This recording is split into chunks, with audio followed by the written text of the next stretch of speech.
ओकरो रीजन बा। जब हमार शादी भइल न तो हमार ससुर जी चौवानी भर के सिकड़ी देले।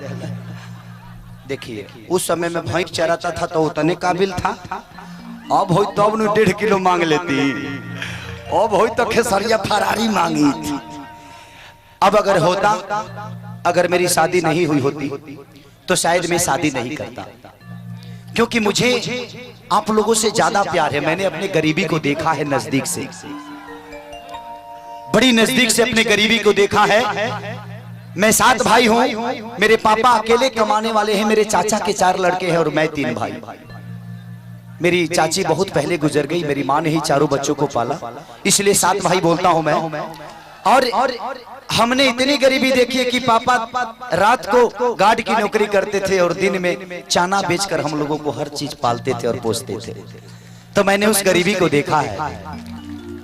मैं आज आप सबको बताना चाहता हूं कि मैं इसी उम्र में मैं 2011 में हीरो बना था। 2011 में मैं आज 19 से शायद 10 साल हो गया ना, 10 साल हो गया। मैंने इस बीच में मैं अगर 1 करोड़ रुपए अगर कमाता हूं तो कम से कम उसमें से 40 लाख रुपए मैं गरीबों के अंदर दान करता हूं तो मुझे सुकून मिलती है, क्योंकि मैंने गरीबी देखी है। आप लोगों के, जबकि वो मेरा पैसा नहीं है, वो मेरा कुछ नहीं है। आप लोग चंदा देते हैं। खेसरिया का एक गाना अगर आप लोग सब्सक्राइब कर देते हैं, खेसरिया के चैनल सब्सक्राइब करते हैं तो मुझे 10 पैसे मिलते हैं उससे। तो 10 पैसे मिलते हैं तो उसी 10 पैसे से मैं उन गरीबों को, मैंने 62 बच्चों को गोद लिया है, अपना बेटा की तरह पालता हूँ, पढ़ाता हूँ और उनका ख्याल रखता हूँ। मैं आप सबसे भी बोलता हूँ कि आपके जीवन आपके परिवार के लिए नहीं मिली है। मैं इसलिए करता हूं कि सारी दीवानगी जो आप सबकी है, अगर एक भी आदमी खेसारी के असूलों पे चल गया तो शायद मेरा उन गरीबों के लिए करना सार्थक हो जाएगा। तो मैं करूंगा तो शायद आजकल के जनरेशन इस चीज को जरूर करेगी। अपने माँ बाप को कभी नहीं बोलना। मैंने जो कुल्ली नंबर 1 सिनेमा बनाई है, अगर एक भी बच्चा अपने माँ बाप को अनाथ आश्रम नहीं भेजा तो शायद उस सिनेमा बनाना मेरा सार्थक हो जाएगा। तो इसलिए मैं कोशिश करता हूं कि वहां वो काम करूं। अपने बीबी को अगर आप 50,000 का कुछ खरीद दीजिएगा ना सर, तो कभी थैंक यू नहीं बोलेगी आपको। लेकिन किसी गरीब को अगर जरूरत पे अगर 50 रुपये दे दीजिएगा ना, तो लगेगा कि उसके जीवन के सब कुछ मिल गया आपको।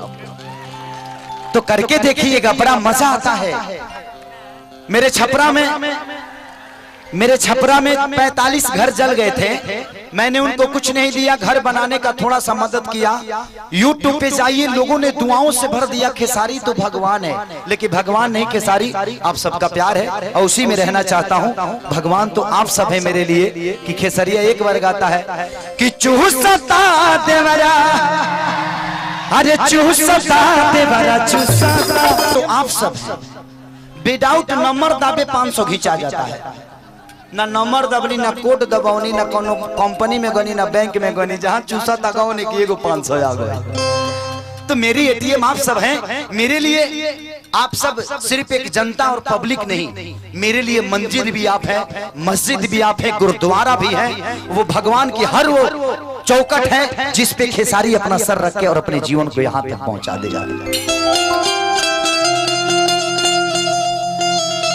अरे की मरी जाई भी ससुरा तहरा जाए के पहिले,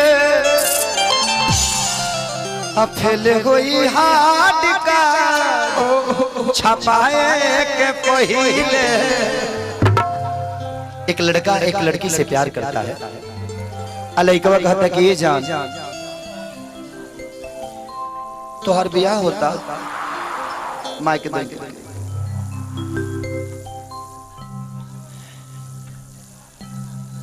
तोहर बियाह होता, हाँ, हमरा के छोड़ के चल जाइबू, हाँ, तो हमरा से प्यार के नाटक कैले रहत नदी से ना ये जान। हाँ हाँ सच में अब हमार बियाह होता, रउआ अपन जिंदगी संभाली। अब हम का भैंस के लेके संभारे।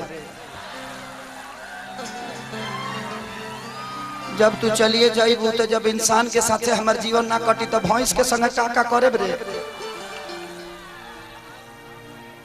बताओ हम जीवन भर दूध दू ही तू कहीं और जाबू। अब तो जाने के पड़े। वही सीट पर भेजे के फेर में लागल बिया। हमरा के मुंह के किनारे ले जाइबे काते ना जान ना ना लड़किया कलश की देखा जान अइहा जरूर हमरा शादी में। लेकिन लड़कवा जो रहे साउंड के मालिक रहे, साउंड ऑपरेटर रहे, तो करे बिया हमें ओकर बाबूजी ओकर साटा क देले। तो कहलस ते आ तो गइल बड़ा, लेकिन एगो काम करी है, एगो गाना मत बजाइहा कि याद कर जहिया कुहारी रहलू अपियावा से पहिले हमार रहलू।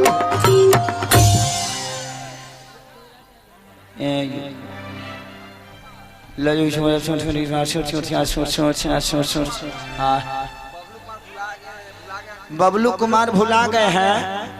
अगर